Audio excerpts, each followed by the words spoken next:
Record. Entonces, la primera pregunta de la prueba 2017 dice, en segundo medio, un profesor utiliza el enfoque de ciencia, tecnología y sociedad en su clase. ¿Cuál de las siguientes actividades propicia el enfoque CTS en dicha clase? Experimentos con materiales orgánicos cotidianos para probar sus propiedades físicas.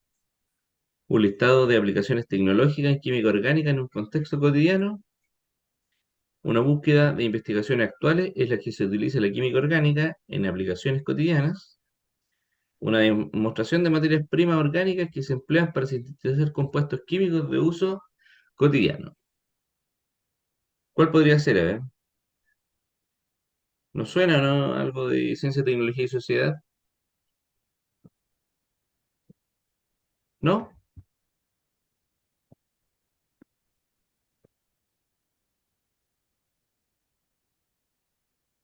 ¿Cuál le tinca? Esto igual de ciencia, tecnología y sociedad como que pasó un poco de moda, pero igual lo pueden preguntar en cualquier momento. Pero aquí la respuesta correcta es la C, ¿ya? Porque la gracia es que tengamos no solamente tecnología, ¿ya?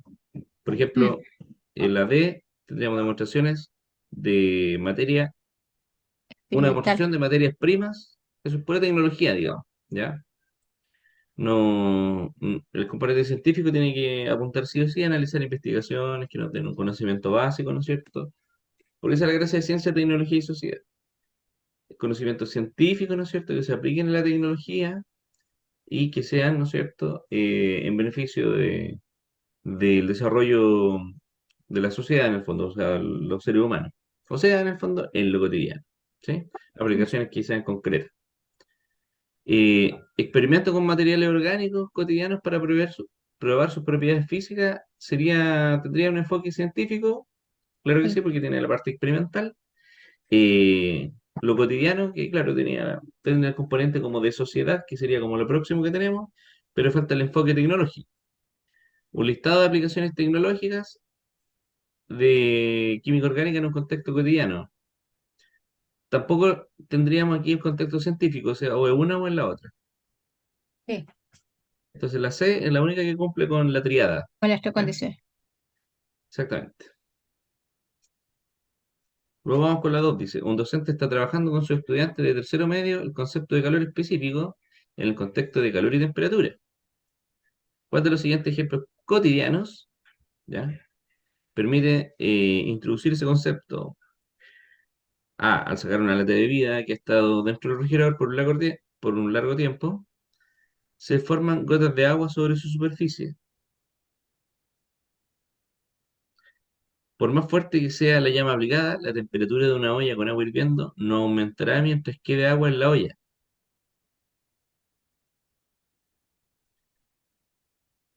Además, no, o sea, después de un rato de servir una cazuela, la papa está aún muy caliente para comerla, mientras que la carne se puede consumir sin problemas.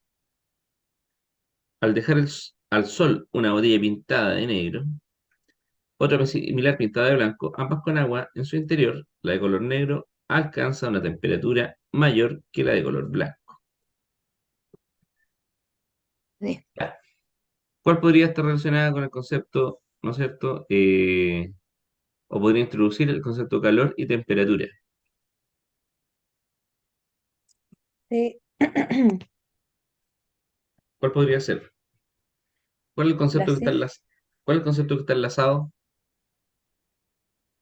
¿Cuál? yo lo relacioné, en la C yo lo relacioné con el calor específico igual, que Claro, como la papa tiene un calor específico diferente al de la carne, entonces ahí como que lo relacioné. perfecto. Claro, porque el concepto de calor específico es el que hay que llamar acá a colación. ¿Ya? Entonces aquí, no sé si se acuerdan mucho, pero vamos a explicarlo igual, como en detalle, para tener algunos elementos igual significativos. ¿Estamos? Mm, Ya. Lo primero que hay que entender es cómo se transforma una sustancia. Como nosotros somos de química, mm, los de física se preocupan de otras cosas, la dilatación y cosas. ¿ya? Pero esto igual de química, nosotros tenemos que pensar primero en la sustancia, ¿sí? La sustancia, para ver esto de una forma integral. Si yo tengo una temperatura, ¿no es cierto?, que va a ser, eh, vamos a ir de menor a mayor, ¿eh? O sea, un cuerpo súper frío hasta el cuerpo, ¿no es cierto?, cuando alcanza la mayor temperatura posible, un caso hipotético. Vamos a pensar acá en el calor, ¿ya? El calor que le estamos entregando al cuerpo. ¿Y qué pasa cuando una sustancia es sólida? Estamos a la temperatura mínima. ¿Qué es lo que va a pasar? Le empezamos a entregar calor, empieza a aumentar la temperatura, ¿sí o no? Pero el cuerpo cae sólido se calienta, ¿sí? Como se calienta, no sé, una cuchara, qué sé yo. Como le pasa al hielo. ¿Y qué es lo que pasa en un momento cuando ya el sólido llega al punto tope, digamos, de su temperatura en esa fase sólida? Empieza lo que se conoce como el cambio de fase. Y ese cambio de fase, ¿no es cierto?, está asociado a una transición entre el sólido y el líquido. O sea, cuando la sustancia sólida empieza a separar sus partículas para que la sustancia ya no sea tan rígida, sino que tenga ese estadio intermedio.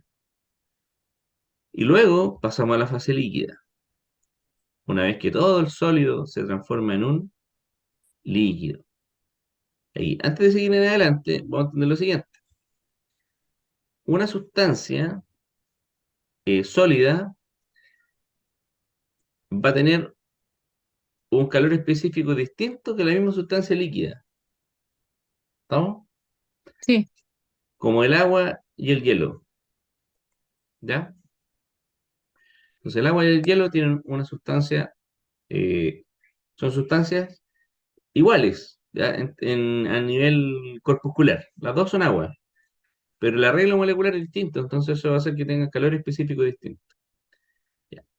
Cuando nosotros queremos medir o calcular o predecir el cambio de temperatura en función del calor y la masa, ¿no es cierto? Dentro de la fase sólida, nosotros lo que tenemos que calcular es un calor, yo le voy a poner aquí un calor uno, ¿ya? Y ese calor uno, cuando nosotros tenemos una sustancia que está en una fase solamente y que aumenta su temperatura, este calor uno va a depender de la masa, de la variación de temperatura, evidentemente, porque si la sustancia está sólida, varía la temperatura, y del calor específico. muy específico. Exactamente.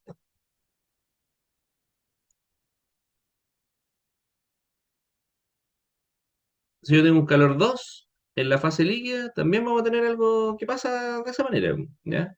Una sustancia líquida, ¿cierto? Va a ser,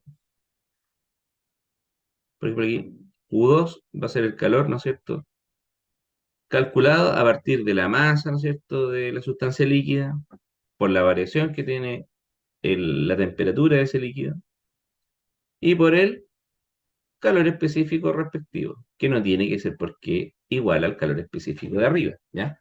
O sea, igual puede ser que alguna sustancia tenga el mismo valor específico en el sólido y el líquido, pero eso no se puede predecir, digamos, ¿ya? Me tienen que dar el dato. Ahora, lo que yo quiero invitarlos es a entender qué pasa en el medio, en esa transición sólido-líquido, ¿sí? Eso es un cambio de fase, y los cambios de fase se caracterizan porque no hay cambio de temperatura, ¿ya? O sea, la temperatura se mantiene constante porque casi toda la energía que está absorbida acá se utiliza para que las partículas se desordenen un poco más, ¿ya? Para poder extraer el estadio siguiente. Entonces, esta parte de acá no se calcula igual que las Q rojas que yo escribí, sino que se van a calcular con otras Q verdes. Le vamos a poner aquí un calor, le vamos a poner acá una comilla. Ya, ese calor verde, ¿no es cierto?, que está en el cambio de fase, como es independiente de la variación de temperatura, lógicamente no va a depender de una variación de temperatura porque si no me daría cero. ¿Sí o no? Eso va a ser igual a la masa por, en física le dicen, calor latente. En este caso sería de fusión. ¿Sí?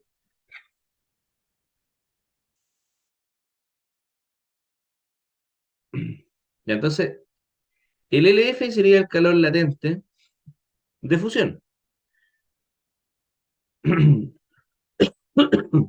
En química, igual ocupamos en vez del calor latente, como un sinónimo podríamos decir, la entalpía de fusión. No sé si han escuchado alguna vez. Pero dentro del, mira, en estricto rigor es lo mismo que el calor latente, en fin, ¿ya? Lo que pasa es que la conceptualización es distinta. Bueno, cuando yo tengo un cambio de fase, nuevamente, entre líquido y gas,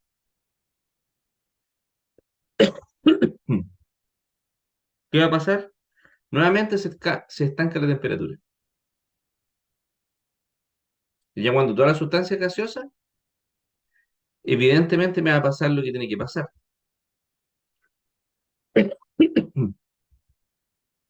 Se incrementa nuevamente la temperatura. Y aquí, otra vez, lo que va a valer va a ser la masa por la diferencia de temperatura por el calor específico.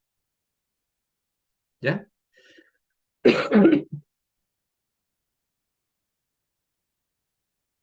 Y en el caso intermedio, ¿no es cierto?, del paso de líquido a gas, vamos a tener nuevamente un Q2, pero es por el color, no es que sea el nombre así, sino el color que yo le puse el verde. Y en este caso, ¿qué es lo que vamos a tener? Una masa, ¿no es cierto?, por la entalpía ya no va a ser de fusión, sino que va a ser de ebullición, ¿ya? O calor latente de ebullición. ¿Por qué me gusta más a mí el concepto de entalpía? Bueno, aparte porque soy profesor de química, es porque la entalpía yo la puedo interpretar como positiva en el caso de que vaya para allá o negativa si va en el otro sentido. Porque como yo ya sé termodinámica y sé que la entalpía es positiva cuando se absorbe el calor, ¿no es cierto? Y se acumula como energía cinética, y sé que es negativa cuando esa energía se libera, ¿sí? Y se transfiere como calor, le pongo el signo dependiendo de para qué lado me muevo. Entonces, mire, ¿por qué creo yo que es importante saber esto? Desde el punto de vista de lo que pudiese ser esta pregunta o una pregunta similar. Porque mire, cuando nosotros hablamos de la P, dice, por más fuerte que sea la llama aplicada, la temperatura de la olla con agua hirviendo no aumentará mientras quede agua en la olla. ¿Qué fenómeno está asociado ahí? ¿Por qué dice ahí que no va a aumentar la temperatura hasta que desaparezca toda el agua? ¿Qué fenómeno está involucrado? Está involucrado un cambio de fase, ¿sí o no? Pues eso que ahí es verdad, es verdadero. A medida que yo no logre evaporar toda el agua, la temperatura no va a crecer, se va a mantener en los 100 grados Celsius, ¿ya? ¿Sí? Por lo tanto, la B me sirve como un ejemplo cotidiano para poder trabajar lo que se conoce como el calor específico. No, porque en ese proceso, ¿quién está involucrado? El calor latente o la entalpía de ebullición, ¿ya? La D dice, al dejar al sol una botella pintada de negro y otra pintada de blanco, ambas con agua en su interior, acá lo que importa, ¿no es cierto?, es reconocer otros principios, que lo que es de color negro absorbe la mayor parte de las longitudes de onda, ¿no es cierto? Y o sea, lo absorbe y el blanco lo refleja. Pero eso es otra cosa, tiene que ver como con la radiación. Así que no tiene que ver con el calor específico. Al sacar una lata de bebida que ha estado dentro del refrigerador a lo largo del tiempo, se forman gotas de agua en su superficie. ¿Qué es lo que pasa con eso? Que la botella está fría. Por lo tanto, ¿qué es lo que va a pasar? Que las gotas de la atmósfera se condensan, ¿sí? Y si yo estoy hablando de condensación, que es un cambio de fase, ¿qué calor está involucrado? un calor latente o un calor específico. Entonces, un calor latente de nuevo, por lo tanto, la A tampoco me sirve para especificar una variación de temperatura, porque el calor específico está involucrado en los cambios donde hay variación de temperatura, dependiendo del tipo de sustancia. No si la cosa está con polera negra o polera blanca. ¿Ya? Y claro, la C verdaderamente me da cuenta de eso, porque cuando yo tengo dos sustancias que pueden estar a la misma temperatura, evidentemente no es lo mismo tomar el papel aluminio saliendo del horno, ¿no es cierto?, que tomar la fuente de vidrio, ¿sí o no? O la fuente de metal. No es lo mismo. El aluminio, ¿no es cierto?, tiene un menor calor específico, entonces, cuando yo lo toco, evidentemente, se enfría rapidito, porque es poco calor el que tiene acumulado para poder mantener esa temperatura. ¿Sí? También te involucra la masa y otras cosas más. Por eso es la D, ¿ya? Pero imagínense, si me hubieran preguntado acá el concepto de calor latente en vez de calor específico, tendría que haber elegido la B, ¿sí? Por eso es importante repasar un poquito esto. Esto se ve en octavo, parece, ¿no? Parece que sí. El calor y la temperatura. Y creo que después se ve también el tercero medio en el electivo. Sí, se ve. Ya. Vamos por más. Esta pregunta creo que salió como en 5 pruebas, de las 4 que hemos visto. Ya. Se repitió harto, ¿no es cierto, profesora Teresa? ¿Se acuerda usted cuál era, no?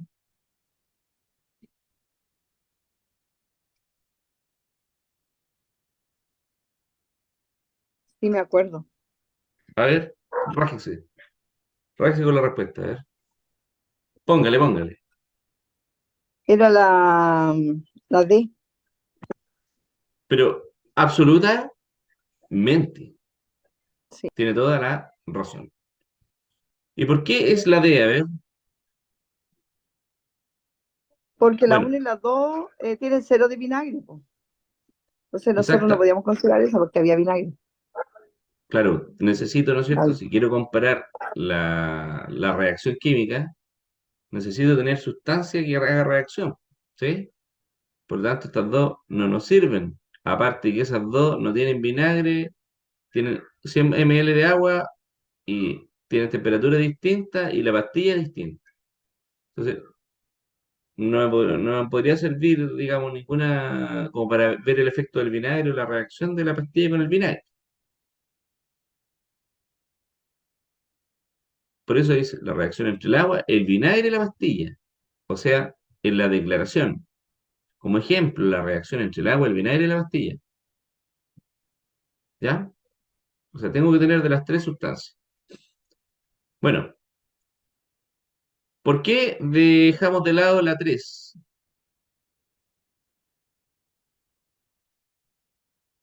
Porque de las que me quedan, es la única que tiene más agua en verdad. ¿Sí? No voy a poder comparar yo, por ejemplo, la, la 4, la 3 y la 4, por ejemplo. ¿Qué pasa si yo trato de comparar la 3 y la 4? Voy a tener agua distinta, temperatura distinta, ¿cierto? Van a ser dos variables distintas, entonces, ¿cómo puedo manejar eso? ¿Lo puedo relacionar sobre el efecto que va a tener en la velocidad de reacción? No puedo, pues tendría dos variables, ¿no es cierto? En este caso, independientes. Así que, en cualquier caso, yo trate de comparar la 3 con cualquiera de las de abajo, me va a generar un conflicto. Imagínense comparar la 3 con la 5. Sería distinto volumen de agua y también diferente disposición de la pastilla. ¿Ya? Siempre yo tengo que dejar una variable distinta para poder comparar y asumir que esa es la variable que afecta en la velocidad de la reacción. Entonces, ¿qué pasa si dejamos las últimas tres? Veamos. ¿Qué pasa si comparo la 4 y la 5?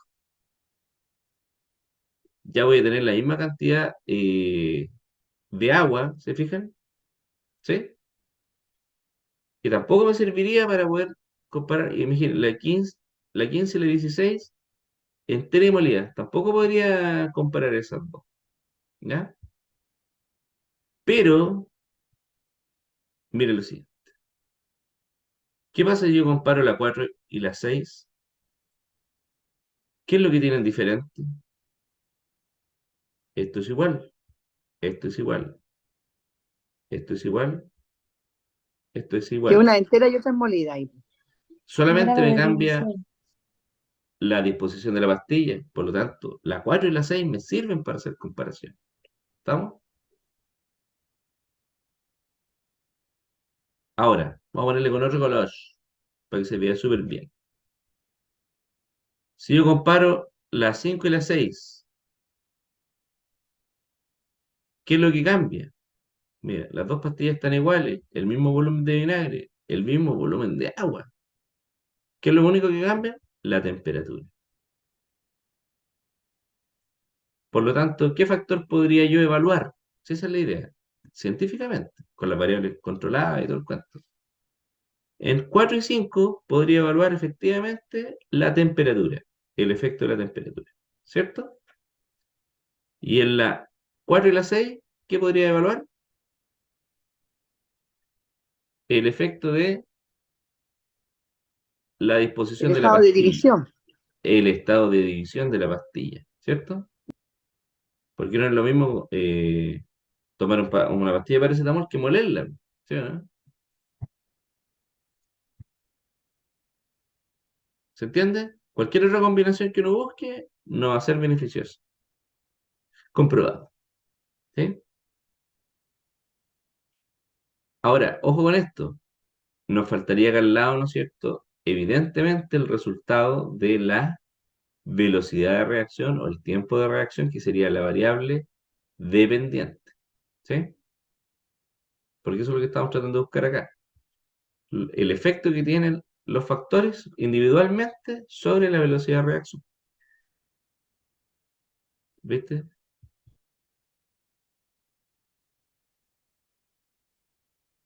Sí.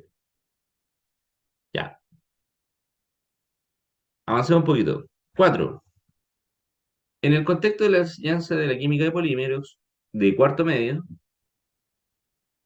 ¿cuál de las siguientes opciones sería una secuencia que va desde lo general a lo más particular?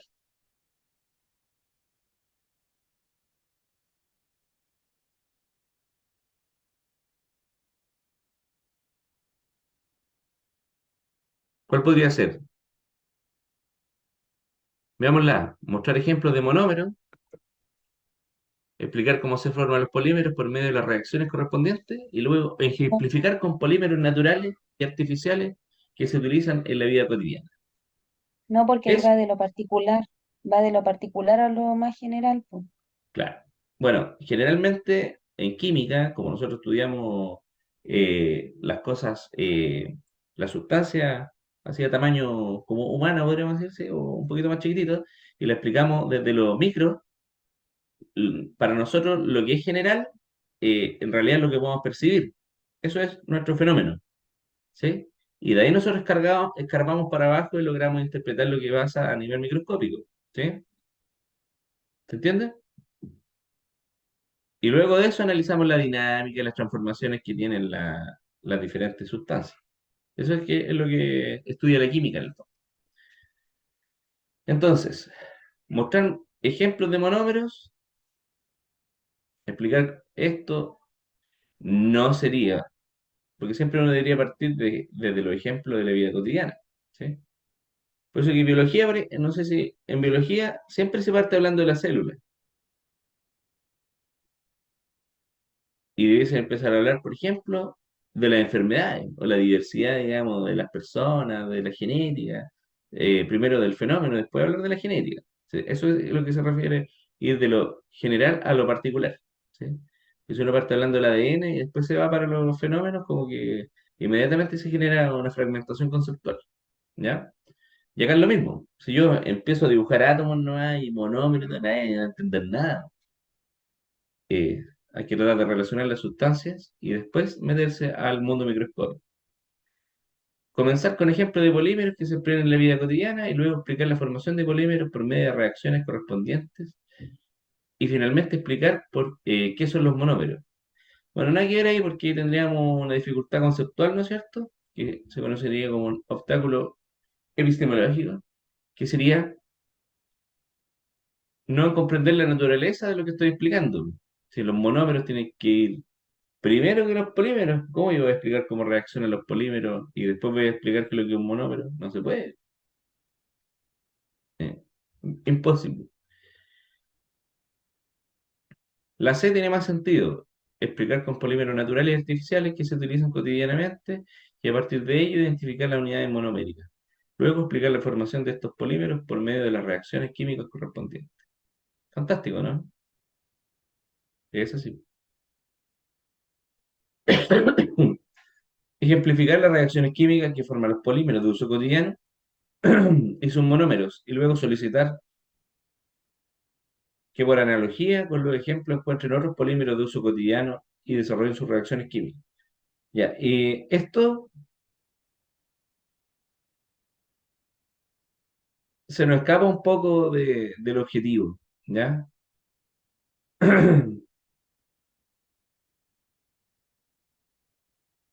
Porque partiríamos con las transformaciones químicas, de hecho yo creo que podría estar peor que la A incluso, ¿sí o no? No. Ahora que después de los polímeros, de haber visto polímeros, uno podría ver alguna actividad como esta, pero esta actividad sería como muy difícil, ¿sí o no? Sería medio difícil hacerlo. Ya, ¿se entiende la 4? Ubica lo que son los polímeros. Polímeros, todo lo que sea. Hay muchas veces que dicen que los polímeros son todos los plásticos. Y es verdad que todos los plásticos son polímeros, pero no todos los polímeros son plásticos. Porque hay plásticos y hay otros que no son plásticos. También están las gomas, así fenomenológicamente, eh, que se conocen igual como los elastómeros, ¿sí?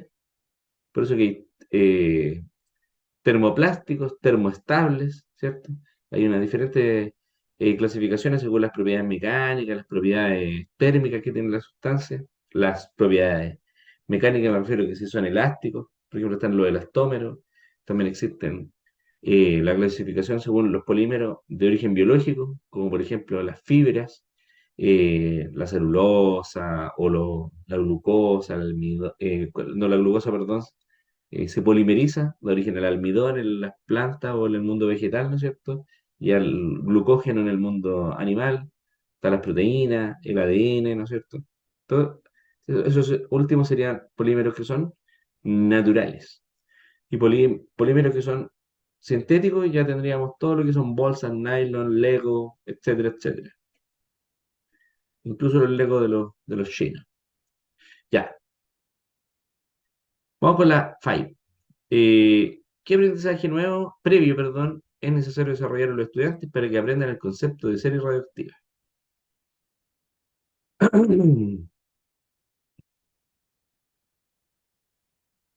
¿Cuál?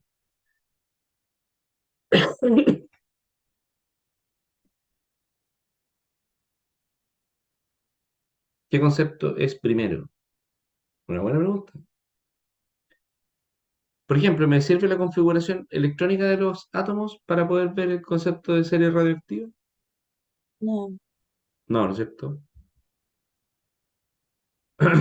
¿Me sirve la constitución atómica, la estructura del núcleo, la composición isotópica de un elemento? el núcleo. Bueno, una serie radiactiva quiere decir que estamos hablando de la química nuclear, ¿sí o no? O sea, radioactivo, nuclear, bomba nuclear. Eso tiene que ver con los núcleos, ¿no? ¿Ya? La composición atómica podría ser, digamos, pero ¿en qué lo doy énfasis yo de la composición o la constitución atómica? A la estructura del núcleo atómico. ¿Sí? Porque todo se da por un equilibrio que hay entre protones y neutrones, según, ¿no es cierto?, lo que nos puede predecir las, ¿cómo se llaman estos mapitas, ¿no es cierto?, de, de estabilidad nuclear. ¿sí? Gráficos de bandas de estabilidad nuclear. Ya, y la composición isotópica no corresponde, digamos. Ya. Esto igual es importante, ¿ah? Conceptualmente, la diferencia entre hablar de elemento y hablar de versus, ¿no es cierto?, el concepto de eh, átomo, ¿sí? Porque, por ejemplo, el elemento es la sustancia macroscópica. Yo puedo mirar, ¿no es cierto?, no sé, un pedazo de cobre, pero no significa que todos los átomos del cobre van a ser iguales, ¿sí o no? Entonces, ahí voy a tener diferentes átomos de cobre, Cu, y voy a tener, por ejemplo, eh, cobre 65, puedo tener cobre, estoy inventando, no lo sé de memoria, pero podría tener cobre 67, podría tener cobre 70, no sé, pues hay una combinación de diferentes tipos de cobre. ¿Qué es lo que se describe ahí cuando le pongo este guión que estoy dibujando ahora último? ¿Qué significa el 65 cuando digo cobre 65?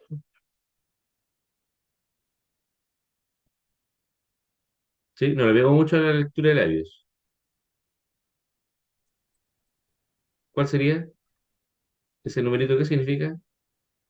Es Z. Casi, es el A, Número mágico. el número máximo. ¿Sí? Mm. ¿Cómo lo sabemos? ¿O cómo lo sé yo? Ah, sí, el A, el A. Sí, porque el Z para el cobre siempre va a ser el mismo. Porque el Z hay que acordarse que es el root del elemento. ¿Sí o no? Mm, Es el root. O podríamos decir quizás la nacionalidad. mm. Todos son cobre. Algunos son más gorditos que otros, no, y tienen más neutrones. Pero el número de protones es el mismo. ¿Ya?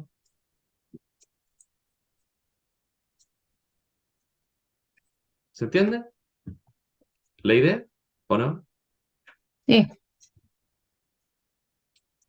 Sí, sí, Es sí. que si cambia el número atómico, cambia el elemento. Exactamente. Por ejemplo, ahí deberíamos empezar a hablar de series radioactivas. Ya, por ejemplo, lo que acabamos de hacer acá, de explicar la composición isotópica, que en el fondo, eso es la composición isotópica, ver cuántos isótopos tengo yo de un elemento. Ya, para yo hablar de composición isotópica, el primer concepto que tengo que tener es la estructura del núcleo atómico, porque si no, ustedes no me habrían podido chuntar acá cuál era cuál. ¿Sí o no? Entonces uno parte haciendo un repaso. A esto apunta eso, ¿no es cierto? Despertar los conocimientos previos, hacer que exploren, ¿no es cierto?, modelos de núcleos y que reconozcan que existen protones, neutrones, etcétera. ¿Cómo está, profesora Patricia? Hola, buenas noches. Estaba a punto de no entrar, pero estoy haciendo mi último esfuerzo. Hay que ponerle nomás, profesora, después Sí. se podrá descansar en las Bahamas. No, no sé, no sé cuánto se incrementa el... Pero bueno, espero que sea mucho nomás. Uno se lo merece, se lo merecen. Vamos con el número 6. Durante una clase de radiactividad. Radiactividad, radioactividad, es lo mismo, ¿ya? Hay diferentes palabras que se utilizan para lo mismo. Los estudiantes realizan una investigación para explicar la presencia de hierro en la estrella más antigua. Los estudiantes realizan una investigación para explicar la presencia de hierro en las estrellas más antiguas. ¿Hablamos de esto, no? Parece que sí lo dijimos. Creo que lo he explicado como 3 veces. Pero lo vamos a decir de Sí, nuevo, ¿no? Cuando se forma una estrella, la estrella está rica en hidrógeno y en helio. ¿Por qué? Porque hay mucha energía y hay mucho hidrógeno y helio independiente, junto con muchos neutrones que están dando vueltas. Entonces, ¿qué ocurre en el Sol? ¿Por qué se libera tanta energía en el Sol? ¿Cómo se llama el proceso donde los núcleos van Fusión, chocando? fusión. Fusión. Fusión. Y a medida que se van fusionando, ¿no es cierto? Van generando todos los elementos de la tabla periódica. Primero está mucho helio, hidrógeno, pero va apareciendo el litio, después el berilio, carbono, nitrógeno, oxígeno, flúor, ¿sí? Y eso, todo eso se da en forma espontánea, pero solamente hasta el hierro, ¿ya? Cuando el hierro se empieza a acumular, porque no hay elementos más grandes que se formen, digamos, ¿sí? baja la actividad porque obviamente si tengo muchos átomos de hierro, los átomos están más pesados, entonces no pueden moverse con tanta energía. Con la fusión de los átomos pesados se libera menos energía, entonces esta estrella, que puede ser como el Sol inicialmente, blanca o amarilla con mucha energía, finalmente disminuye su luminosidad, se hace más chica y se transforma en lo que se conoce como una gigante roja, ¿ya? ¿Y qué empieza a ocurrir? Se inestabiliza y tiene dos opciones, o se enfría o hace una implosión. Y cuando hace una implosión, ¿esto cómo se llama? Tiene nombre de música, Supernova. una supernova. Y cuando aparece la supernova, todos los elementos que están ahí ponen la mano sobre su corazón y empiezan a estallar, ¿no es cierto?, nuevos elementos producto de la colisión, porque la supernova genera toda la energía necesaria para que los elementos transférricos empiecen a formarse, como el cobre, el uranio y otros. ¿Ya? Esa es la vida de las estrellas. Solamente para conocer, ¿ah? Para conocer. Durante una clase de radioactividad, los estudiantes realizan una investigación para explicar la presencia de hierro en las estrellas más antiguas. ¿Cuál de los siguientes aprendizajes previos necesitan los estudiantes para realizar la actividad? Bueno, relación de equivalencia, masa y energía. ¿Será importante eso? No, ¿no es cierto? ¿Eso a qué se refiere la relación de equivalencia entre masa y energía? ¿La conocen? Esto, hay gente que se lo tatúa o se compra La poleras. ecuación de Einstein. De Einstein. Es la ecuación de Einstein. Que la energía podría ser equivalente a la masa, ¿no es cierto? Si la masa Al alcanza, cuadrado. sí, hay una equivalencia, ¿no es cierto?, con la velocidad de la luz al cuadrado. ¿Sí? O m por c al cuadrado, igual le ponen c a la velocidad de la luz. ¿Sí? No sé si se tomara como vector o no, creo que no, pero da lo mismo. Eh, o será rapidez de la luz. Igual raro, ¿eh? ¿Qué pensarlo? Ya, ya pues. Ah, lo que yo expliqué, ¿me sirve saber lo que es la transmutación nuclear? En la estrella hay transmutación nuclear. Los núcleos, transmutación quiere decir que hacen un decaimiento,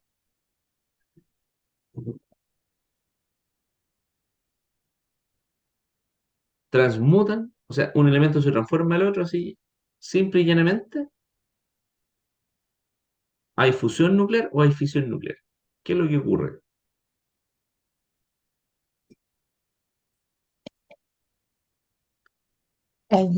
Es fusión. Es la fusión nuclear. Es Sí, fusión. con la misma historia que yo acabo de contar, ¿no es cierto? Es la que uno tiene que contar para explicar esto, ¿sí o no? Entonces uno tiene que Sí, explicarle qué es lo que es la fusión. La transmutación nuclear es lo que ocurre acá en la Tierra. puede ser transformando. Es lo que pasa en las series radioactivas, lo que tiene una vida media, ¿no es cierto? Cuando yo tengo un elemento radioactivo y en cualquier momento se, se emiten partículas. Pero en el Sol no hay tiempo para eso, hay mucha más energía dando vueltas, ¿eh? Y la fisión nuclear nada que ver, pues, ¿no es cierto? Porque la estrella más antigua es porque hubo mucha cantidad de fusión. ¿Se entiende, no? Sí. ¿Sí, sí?